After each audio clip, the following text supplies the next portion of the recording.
되었습니다. 올해는 6.25 전쟁이 발발한 지 72주년을 맞이합니다. 제2차 세계대전이 끝난 뒤에 독일을 비롯해서 월남, 예멘 등 여러 나라가 분단되었습니다. 그러나 지금은 다 통일되었고 지구상에 오직 우리나라만 남북으로 분단되어 분단의 아픔을 겪고 있죠. 6.25는 북한 김일성이 1950년 6월 25일 새벽 4시 소련의 지원을 받아 남북 군사 분계선인 38선 전역에 걸쳐서 불법 남침한 전쟁입니다. 6.25 전쟁은 남북으로 나뉜 동족이 서로 총을 겨누어서 약 300만 명의 사상자와 약 1천만 명의 이산가족을 낳았고 그 외에도 수많은 전쟁 미망인과 전쟁 고아를 낳은 참으로 비극적인 전쟁입니다. 국토의 80%가 완전히 초토화된 처참한 전쟁이었죠. 6.25 전쟁을 맞이할 때마다 우리는 유대인들이 자기 조국을 생각하면서 마음에 새기고 다짐한 말을 기억해야 합니다. 과거를 용서하라. 그러나 잊지는 말라. 여러분, 이런 명언이 있습니다. 복음에는 국경이 없지만 우리 그리스도인들에게는 조국이 있다. 그렇습니다. 복음은 어디든지 들어갈 수 있죠. 그래서 국경이 없는 것입니다. 그러나 하나님을 믿고 섬기는 그리스도인들은 자기가 태어나고 사랑해야 될 조국이 있는 것이죠. 그래서 그리스도인들은 자기 나라를 사랑할 뿐만 아니라 자기 나라를 지켜야 될 의무와 책임감도 있는 것입니다. 우리 그리스도인들은 평소 자기 나라에 대한 역사의식을 갖고 살아가야 됩니다. 그런데 우리 크리스찬들이 이 역사의식이 굉장히 약하죠. 하나님의 역사는 모두 하나님의 섭리 가운데 이루어진 것입니다. 이런 역사의식을 갖고 우리가 살아가야 되는데 너무 우리가 역사에 대해서 모르는 것 같습니다. 특히 6.25 전쟁 72년을 맞이해서 6.25에 임한 하나님의 은혜와 섭리를 우리 함께 생각하면서 하나님께 감사할 수 있기를 바랍니다. 그리고 조국회를 다시 한번 새롭게 갖는 시간이 될 수 있기를 바랍니다. 그리고 앞으로 이 나라와 이 민족을 위해서 우리가 할 일이 무엇인지 생각하며 기도할 수 있기를 바랍니다. 오늘 6월 호국 보훈의 달 마지막 주일을 맞이해서 6.25 전쟁과 그리스도인의 역사의식이라는 제목으로 말씀을 전하려고 합니다. 첫째는 6.25 전쟁을 통해서 우리가 얻는 교훈을 살펴보겠습니다. 여러분, 범죄한 개인이나 나라나 민족은 반드시 하나님의 심판을 받습니다. 우리나라의 6.25와 같은 끔찍한 전쟁이 발발한 것은 우연이 아닙니다. 성경은 말씀합니다. 참새 2마리가 한 아사리온에 팔리지 않느냐. 그러나 너희 아버지께서 허락하지 아니하시면 그 하나도 땅에 떨어지지 아니하리라. 세상에 일어난 모든 것은 하나님의 섭리하에 간섭과 통제하에 일어난다는 말씀입니다. 그러므로 우연이란 있을 수가 없는 것입니다. 6.25 전쟁도 하나님의 허락하에서 일어난 것입니다.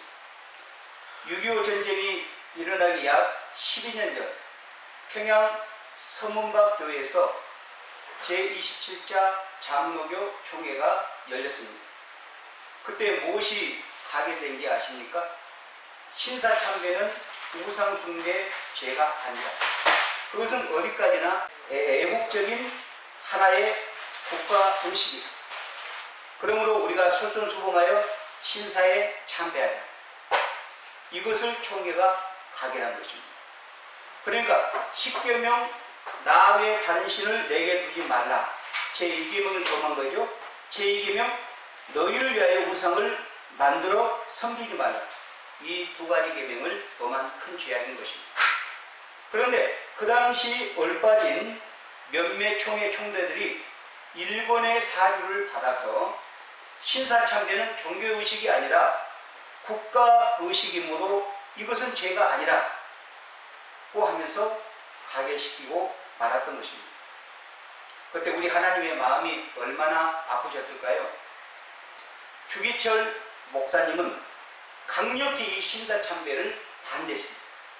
그것을 한 일본 경찰은 주기철 목사님을 감옥에 가두고 말았습니다.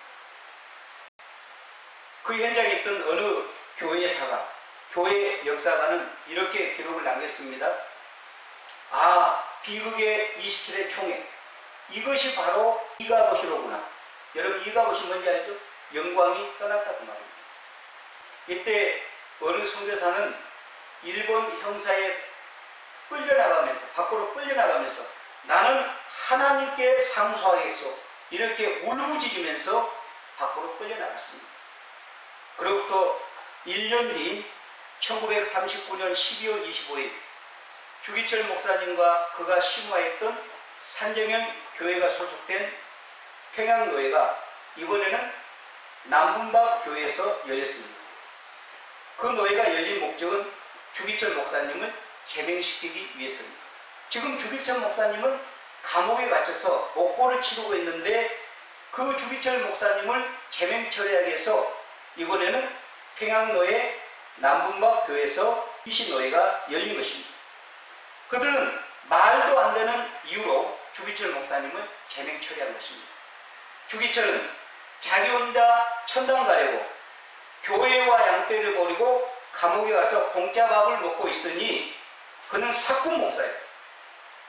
직무를 유기한 자임으로 제명한다.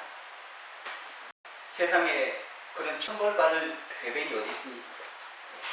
그것도 끝나지 않았습니다. 1945년 우리나라가 해방되자 해방 직후 이번에는 평북노회가 열렸습니다. 거기에서 한 노회원이 손을 두고 정식 발의를 합니다. 우리가 일제강점기에서는 일제의 압박에 굴복하여 어쩔 수 없이 신사참배를 하면서 우상의 죄를 지었습니다. 그러나 지금이라도 우리가 하나님께 회개하십시다. 그러나 다른 노회원이 정면으로 그 의견을 묵살시켜버리고 말입니다. 왜 신사참배가 우상숭배 죄요? 총회에서 분명히 신사참배는 우상숭배 죄가 아니라고 가결했지 않소. 그저 애국적인 하나의 국가의식이라고 가결하지 않았소 하면서 묵살시켜버리고 말입니다. 회개 기회를 놓친 거죠. 그러면서 회개하자는 그 의견을 묵살시키고 회개할 기회를 놓치고 만 것입니다. 그뿐 아니라 1949년 이번에는 의상노회에서 이런 결정을 내립니다.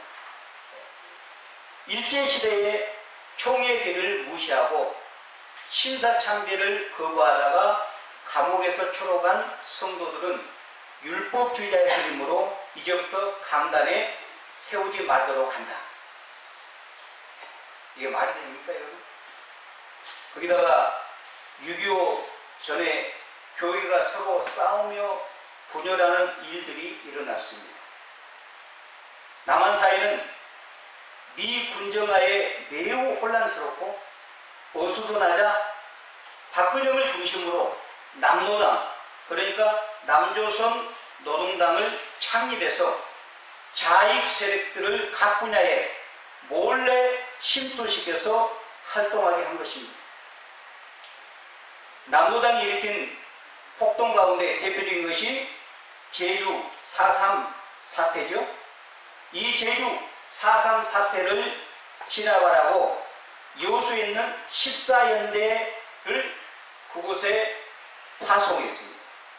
그런데 여수 14연대에는 자익 세력들이 이미 침투되어 있었기 때문에 상부의 명령에 항명하고 여수 순천 반란 사태를 일으킨 것입니다. 그래서 우리가 역사에서 알고 있는 것처럼 여수 순천 반란 사건은 잘못된 말입니다. 정확히 말하면 여수 14연대 반란 사태가 맞은 것입니다. 그때 손양호 목사님 아들 2명, 동맹이 순교당한 거 아닙니까? 남한 사회는 정치적으로, 사회적으로, 교계적으로 분열하고 혼란할 때 북한 김일성은 소련의 원조와 지도를 받으면서 치밀하게 전쟁을 준비하고 있었던 것입니다. 우리 주님은 누가복음 11장 17절에서 이렇게 말씀하시죠. 스스로 분쟁하는 나라마다 한패해지며 스스로 분쟁하는 집마다 무너지느니라. 솔로몬이 처음에는 하나님의 말씀대로 순종하고 하나님의 뜻대로 나라를 통치할 때 우리 하나님은 그에게 하늘의 지혜와 이 땅의 부와 기도 주셨죠. 나라도 부강하게 하시고 백성들은 태평성대를 누리게 하십니다. 그래서 사람은 올라가면 참으로 교만하고 간사한 존재입니다. 솔로몬이 모든 것이 잘 되니까 서서히 교만해지다가 나중에는 이방 여인들을 아내로 맞이하면서 이방신을 섬기기 시작합니다. 그러자 우리 하나님은 이스라엘 나라를 찢으셨습니다. 그의 아들 르호보암 때 이스라엘을 남북으로 나누셔서 두 동강을 내신 것이죠. 북쪽 이스라엘은 황금 송아지를 우상으로 섬길 때 우리 하나님은 아수르 제국이라고 하는 몽둥이를 들어서 그들에게 심판의 채찍질을 가하십니다. 남쪽 유다는 바알신과 아세라 목상과 하늘의 1월 성신을 우상으로 섬기자 우리 하나님은 이번에는 바벨론을 들어 그들을 심판하신 것입니다. 마찬가지로 우리 백성이 북녘 땅이 중심이 되어서 신사참배를 하면서 우상을 섬기자 하나님은 이번에 공산주의를 들어서 이 땅을 아주 처참하게 심판하셨던 것입니다. 그러나 순교자 주기철 목사님을 비롯한 많은 사람들이 그런 어려운 가운데서도 참된 신앙을 위해서 이 땅에 순교피를 흘렸기 때문에 하나님은 우리를 사랑하시고 불쌍히 여기셔서 남녀 땅에 신앙의 자유를 주신 줄 믿습니다. 이처럼 우리 하나님은 범죄한 개인이나 범죄한 나라나 민족을 반드시 심판하십니다. 여러분, 우리는 유교를 통해 깨달아야 합니다. 우상을 섬기며 하나님을 거역한 나라는 망한다는 것을, 분열하거나 방심한 나라는 반드시 망한다는 사실을 깨달아야 됩니다. 힘이 없으면 언제든지 악한 세력에게 먹히거나 당한다는 사실을 깊이 마음에 새겨야 하는 것입니다. 해방되자 북쪽은 김일성이 소련의 후원을 받아서 공산주의를 내세워 만인의 평등을 외치죠. 그러자 북쪽 주민들은 공산주의의 그 실체, 공산주의의 그 정체를 모른 채 백성들은 그저 김일성을 추종하기 시작합니다. 남쪽에도 그 당시 국민들은 70% 이상이 공산주의, 사회주의를 지지하였습니다. 공산주의자들은 마치 마귀처럼 사회나 나라가 혼란스럽고 악하면 그 본색을 드러내고요. 사회가 안정되고 나라가 강성하면 숨을 죽이고 지하로 숨는 것입니다. 그래서 늘 기회를 엿보고 약점을 노리는 것입니다. 공산주의자들은 꼭 마귀 수법과 어쩌면 이렇게 닮았는지 모릅니다. 그래서 해방 직후에 민족의 지도자였던 고당 조만식 장로님은 우리 민족에게 이렇게 경고하고 외쳤습니다. 조선 사람들아 조심하라. 미국 사람들을 믿지 마라. 소련 사람들에게 속지 마라. 일본 사람들은 다시 일어난다. 중국 사람은 대놈이라 했습니다. 대놈은 대나온다. 다시 돌아온다고 말합니다. 중국 사람들은 대나온다. 그러니 조선 사람들아 조심. 사실 우리는 한미동맹을 강하고 미국이 우리에게 베풀었던 그 은혜 잊지 말아야 됩니다. 그 은혜에 감사해야 됩니다. 하지만 미국은 우리나라의 부세주가 아닙니다. 따지고 보면 미국도 결국 자기 나라의 이익을 위해서 우리나라의 주한미군을 주둔시킨 거 아닙니까? 자국의 이익이 없으면 언젠가 우리나라를 떠날 것입니다. 그러므로 우리 스스로 힘을 길러야 하는 것이죠. 우리 하나님은 자기 백성이 범죄에 돌이키지 않으면 반드시 징계와 심판을 하시는 분입니다. 이는 자기 백성을 멸망시키는 것이 아니라 깨우치고 회개하고 돌이키게 하기 위한 것입니다. 고당 조만식 장로님의 이 성견 지명이 6.25 전쟁 때 그대로 맞아떨어진 것입니다. 북한이 남침했지만 유엔군과 미군의 도움으로 우리나라가 북진하여 통일을 코앞에 두고 있을 때 중공군이 인해전술로 한반도의 통일을 막았던 것입니다. 중공군이 다시 나왔고 또 일본은 한반도에서 전쟁이 발발하자 그 틈을 이용해서 경제부흥을 일으킨 것입니다. 교환의 사랑하는 여러분, 6.25 전쟁을 통해서 하나님께 범죄하면 반드시 심판을 받아 큰 시련을 당하고 개인이나 교회나 국가나 분열하거나 방심하고 평소에 힘을 기르지 않으면 언제나 악한 세력들에게 먹히거나 당한다는 사실을 깊이 깨달을 수 있기를 바랍니다. 두 번째, 6.25 전쟁을 통해 깨달은 하나님의 은혜를 살펴보겠습니다. 전쟁 전문가들은 지금도 군사학적으로 아무리 봐도 6.25 전쟁은 100% 북한의 승리로 끝날 수밖에 없는 전쟁이라고 말합니다.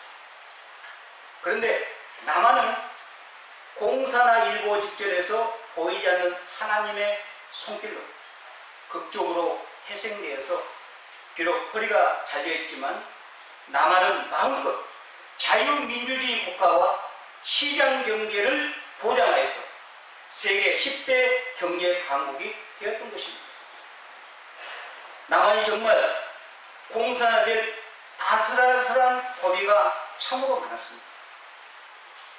북한이 1950년 6월 25일 새벽 4시에 훈련된 12만 명의 정예 군인들이 소련제 탱크 242대를 이끌고 남침할 때 우리 군은 무기다운 무기가 없었습니다. 그리고 장병들은 휴가를 받아서 휴전선이 텅텅 비어 있었습니다. 그러니까 무방비 상태로 북한의 기습을 받은 것이, 거기다가 군 지휘부는 기강이 엉망이었다고 합니다. 그리하여 전쟁이 발발한 지 딱 3일 만에 서울이 함락되고 맙니다. 그런데 웬일인지 김일성은 서울을 3일 만에 점령하고 서울에서 3일 동안 잔치를 벌이고 보냅니다. 그가 서울에서 지체하지 않고 곧바로 남쪽으로 밀고 내려왔다고 하면은 남한은 봉사됐을 것입니다. 왜 김일성이 3일 동안 서울에서 잔치를 벌이고 지체했는지 정확한 이유는 알 수가 없습니다. 그 틈을 이용해서 그 3일 동안에 유엔군과 미군들이 우리나라에 참전할 기회를 얻었던 것입니다.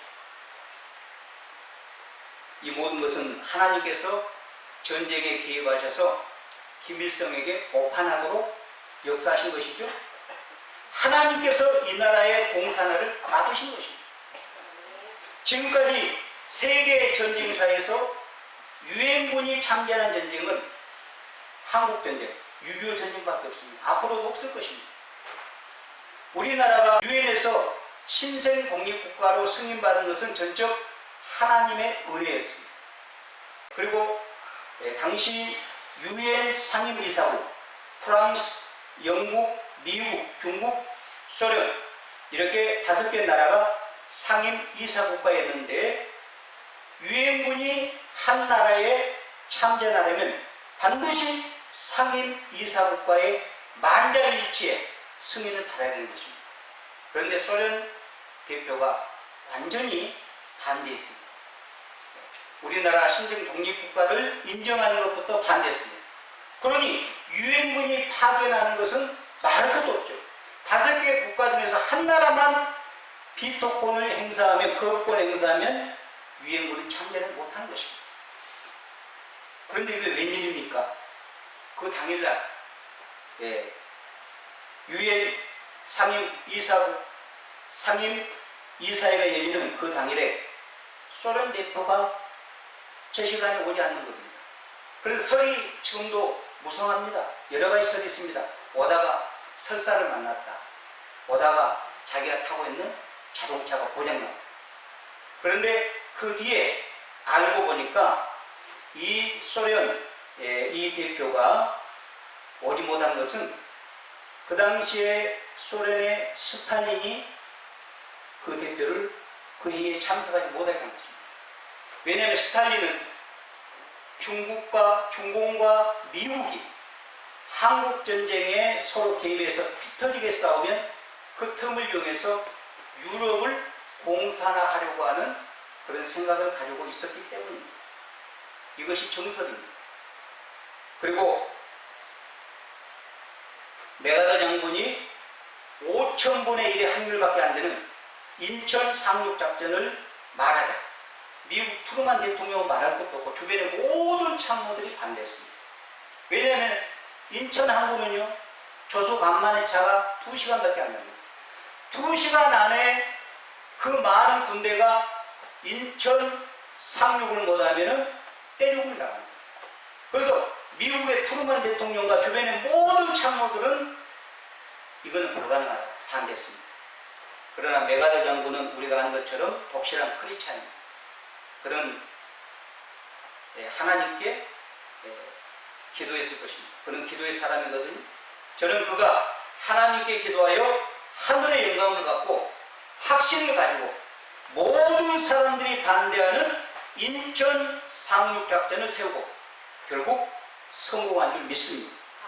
메가더 장군은 인천 상륙작전을 성공을 이끈 후에 인천 상륙작전을 성공하게 하신 하나님께 모든 영광을 돌리고 그분께 감사를 드렸던 것입니다. 그리고 우리나라가 1945년 8월 15일에 해방되고 3년 뒤 1948년 5월 31일 재헌국회가 열렸습니다. 재헌국회가 처음으로 열렸을 때 제일 먼저 순서가 의장을 뽑는 거였습니다. 그때 이승만 장로님이 이승만 박사가 초대 의장으로 뽑혔습니다. 의장으로 뽑힌 이승만 장로는 회의를 시작하기 전에 첫 마디가 신생 독립국가를 허락하신 하나님께 감사 기도를 드리겠습니다. 그리고 이윤영 목사님은 단상으로 올라오셔서 기도해 주시길 바랍니다. 이게 첫 마디였습니다. 이윤영 목사님은 목사이면서 종로구에서 국회의원이 됐거든요. 이윤영 목사님은 단상에 올라오셔서 이렇게 기도를 시작합니다. 이 우주와 만물을 창조하시고 인간의 역사를 섭리하시는 하나님이시고 이 민족을 돌아보시고 이 땅에 축복하셔서 감사에 넘치는 오늘이 있게 하심을 주님께 저희들은 성심으로 감사하나이다. 이렇게 기도를 시작했습니다. 그 당시 국회의원이 모두 200명이었는데 제주도 출신 2명은 4.3 폭동 때문에 참석하지 못하고 198명이 거기에 참석했습니다. 그들 중에는 불교인도 있었을 것이고 유교인도 있었을 것이고 무신론자도 있었을 것입니다. 그런데 단 한 사람도 이승만 장로님이 하나님께 감사 기도를 드리자고 할 때 모두 동의한 것입니다. 이것 또한 하나님의 은혜였던 것이고 지금도 국회 도서관에 가면 이윤용 목사님의 기도 전문이 기록된 속기록이 그대로 보존되어 있습니다. 우리나라는 전 세계 그 유래를 찾아볼 수 없는 기도로 시작한 나라예요.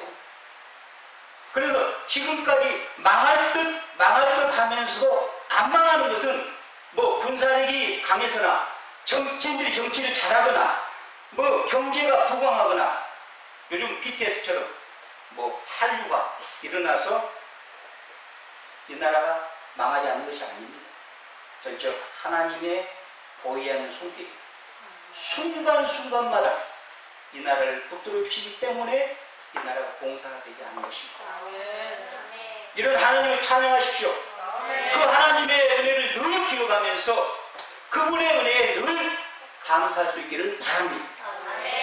세 번째로 앞으로 교국을 위해 그러면 우리 그리스도인들이 할 일이 무엇인지 한번 생각해 보겠습니다. 먼저 나라와 민족을 위해서 기도해야 됩니다. 한반도에 하나님의 샬롬, 진정한 평화가 임하도록 우리는 기도해야 됩니다. 다시는 제2의 6.25와 같은 이 비극적인 처참한 전쟁이 발생하지 않고 남과 북이 평화 통일을 이루어서 통일한국, 성교한국, 나아가서 선진한국을 이룰 수 있도록 우리 하나님 앞에 기도해야 될 줄로 믿습니다. 우리 주님은 디모데전서 2장 1절과 2절에서 바울을 통하여 우리 그리스도인들이 나라와 민족을 위한 사명을 주셨습니다. 나라 대통령과 위정자를 위해서 기도하라는 것입니다. 그러므로 내가 첫째로 권하노니 모든 사람을 위하여 간구와 기도와 도구와 감사를 하되 임금들과 높은 지혜 있는 모든 사람을 위하여 하라. 이는 우리가 모든 경건과 단정함으로 고요하고 평안한 생활을 하려 합니다. 이 막중한 사명을 저와 여러분에게 부여하신 것입니다. 주 안에 사랑하는 여러분, 사무엘 선지는 사무엘상 12장에서 이스라엘 백성들에게 나는 너희를 위하여 기도하기를 쉬는 죄를 유 앞에 결단코 범하지 않겠다고 선언하고 굳게 다짐했습니다.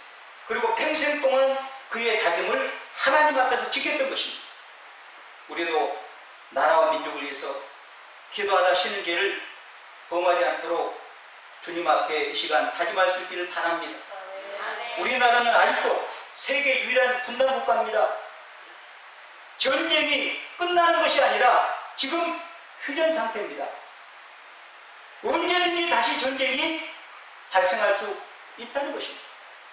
그러면 이 한반도에 다시는 6.25와 같은 동족 상잔의 비극이 발생하지 않도록 역사의 주인이시고 전능하신 하나님 앞에 매일 기도하는 저와 여러분이 되기를 바랍니다. 한반도의 진정한 평화 통일을 위해서 우리가 기도해야 할 것입니다. 이것이 우리 그리스도인이 애국하는 첫 번째 일인 것입니다.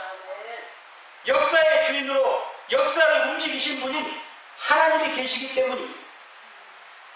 우리 젊은이들에게, 우리 자녀들에게 유대인들처럼 6.25의 사실과 실체를 바로 교육하고 앞으로 그런 아픔과 시련을 당하지 않도록 역사 교육을 해야 됩니다. 역사의식을 가져야 됩니다. 유대인들은 자녀들에게 과거를 용서하라. 그러나 잊지는 말라. 반복해서 역사 교육을 시킵니다. 자녀들이 외국에 있다가 귀국하면 부모들은 자녀들을 손잡고 제일 먼저 찾아가는 것이 통곡의 백입니다. 과거 우리 조상들이 홀로코스트, 이렇게 많은 우리 조상들이 이렇게 무참하게 죽었다. 너희는 꿈에라도 우리 조상들의 이 죽음을 잊지 마라.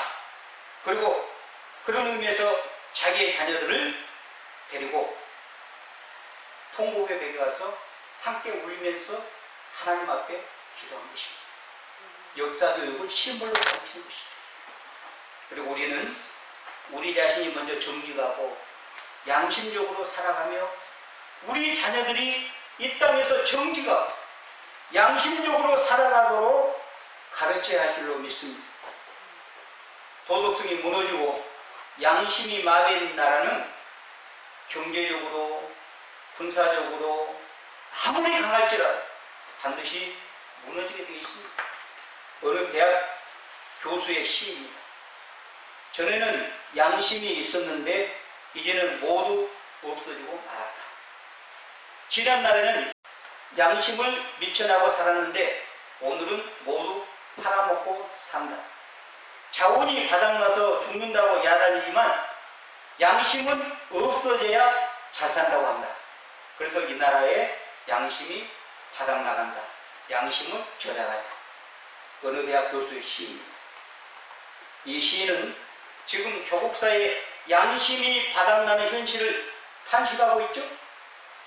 부정직하고 부도덕한 조국사회를 바라보면서 정말로 안타까운 마음으로 양심을 회복하자고 고사하고 있는 것입니다. 지금 이 땅의 비극적인 신음소리는 양심의 소리입니다. 오늘 이 세계가 경제 문제, 정치 문제, 외교 문제, 이념 문제를 말하지만 가장 근본적인 것은 양심의 문제요, 도덕의 문제인 것입니다. 양심이 죽고서는 민족이 살아날 수 없기 때문입니다. 국민들의 식량 문제는 외국에서 돈을 빌려와서 해결할 수 있습니다. 신용만 있습니다. 그래야 양심은 착안할 수 없죠. 양심은 빌려올 수 없는 것입니다. 지금 이 민족이 사는 길은 첫째도, 둘째도, 셋째도 정직하게 사는 거예요. 도산 안창호 선생은 꿈에서라도 거짓말을 하지 말라고 강조했습니다. 꿈에서라도 거짓말하지 말고 정직하라. 평생을 그렇게 강조하고 사시다가 돌아가셨습니다. 우리 주님은 악한 자는 망하지만 정직한 자는 흥한다고 말씀하지 않았습니다. 잠언 14장 11절에 악한 자의 집은 망하겠고 정직한 자의 장막은 흥하리라. 주님의 진리의 말씀입니다.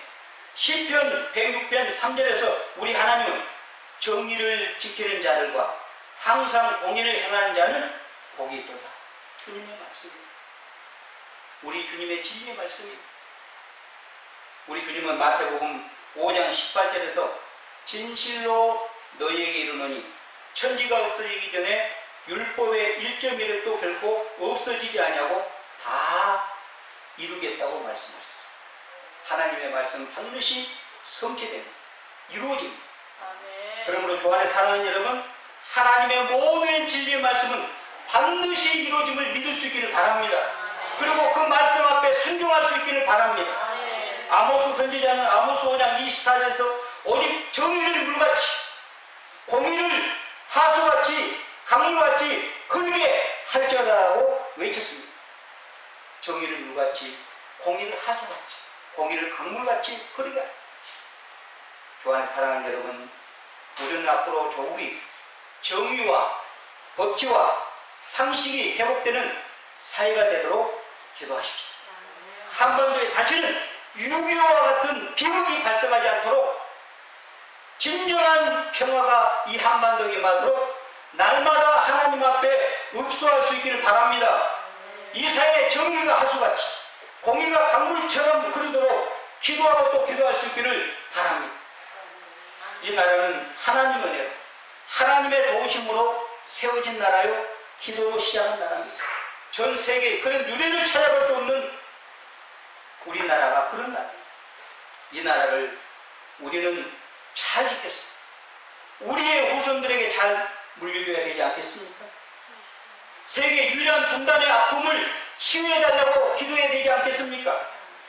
그리고 통일 이후에 우리는 북한에 가서 없어진 교회를 다시 세울 계획을 가지고 준비를 해야 됩니다.